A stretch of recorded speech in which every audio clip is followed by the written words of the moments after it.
Okay, so let's just jump right in. Every executive, every company, they're all talking about two things: ESG and digital transformation. They're massive, they're super important, but how in the world do you actually put a dollar value on them? It's honestly one of the biggest challenges in business today, and we're about to unpack a framework that, might just make it all click. And this really gets to the heart of it, doesn't it? When you can't clearly show the return on investment, these huge initiatives can feel like you're just throwing money into a black hole.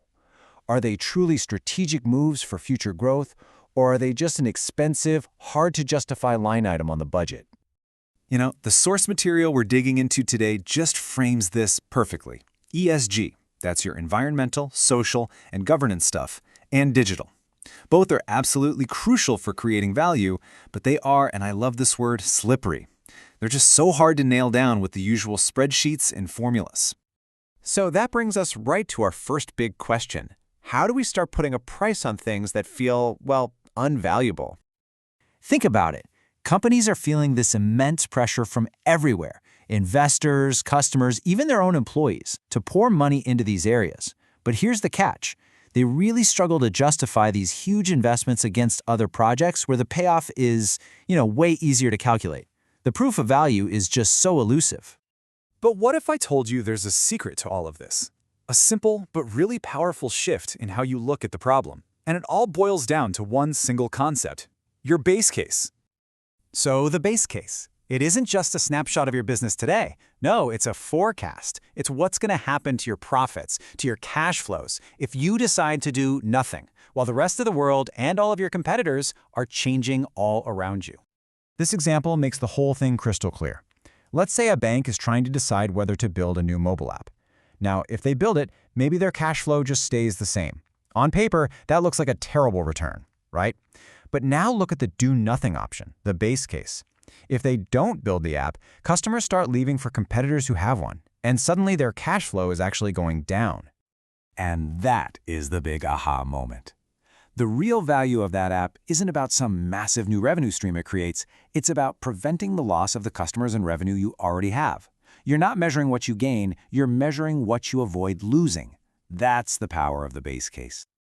Okay, so with that new tool in our back pocket, let's apply this logic to one of the slipperiest topics of them all: ESG. So, the source material breaks this down into 5 really clear ways that a strong ESG plan connects directly to your cash flow. Let's walk through each one of these levers and see how they create real, measurable value. First up, good old-fashioned revenue growth. Now, this might seem a little counterintuitive at first, but having a strong ESG reputation can actually be a powerful engine for winning over new customers and even cracking into entirely new markets. This is just a fantastic example. Unilever didn't just slap a green label on a product. No, they created a dish soap that solved a real, everyday problem for customers in parts of the world where water is scarce. And the result? It grew 20% faster than its competitors. That's real money, real revenue, all driven by an ESG-focused idea. The second lever is one of the most direct and honestly easiest ones to wrap your head around: cost reduction. This is all about using your resources, energy, water, raw materials, more efficiently, and that's a benefit that drops straight to the bottom line. Get a load of this number: $2.2 billion. That's how much money 3M has saved since 1975 with its Pollution Prevention Pays program. Just by rethinking their products and redesigning their processes to be more eco-friendly, they've cut their costs by over $2 billion. It's just an amazing example of how sustainability can drive serious efficiency. All right, lever number 3 is all about playing the long game. A strong ESG reputation isn't just about today's sales or costs. It can actually earn a company more freedom and trust from regulators and governments. It's basically about de-risking your future. And the value that's at stake here is just massive. Look at industries like banking or auto manufacturing. We're talking 50 to 60% of their profits are at risk from some kind of state intervention. So, companies that have a great ESG track record are often seen as better partners, which gives them a huge, huge advantage. Let's move on to the fourth lever, and this one is all about people. In today's really competitive job market, having a strong sense of purpose and a positive social mission is absolutely critical if you want to attract and keep the best talent. And this isn't just some feel-good, fluffy metric. The data actually shows that companies that are considered great places to work, often because of their strong social and governance policies, consistently outperform their peers in the stock market. It turns out happier, more motivated people create more shareholder value. Simple as that. And that brings us to our final lever, making smarter long-term investments. This is all about putting your capital into more sustainable projects and avoiding things that might become, stranded assets as the world continues to change. All 5 of these levers really show how ESG, when you look at it through the lens of your base case, is a core driver of value. Okay, so we've seen how this base case idea totally reframes the value of ESG. Well, guess what? The exact same thinking brings incredible clarity when you're trying to value your digital initiatives too. Digital value really comes in 2 main flavors. On one hand, you have massive, earth-shattering disruption, right? Think cloud computing creating entirely new multi-billion-dollar markets. And then, on the other hand, you have improvement, using tech like predictive maintenance to make your existing operations way more efficient.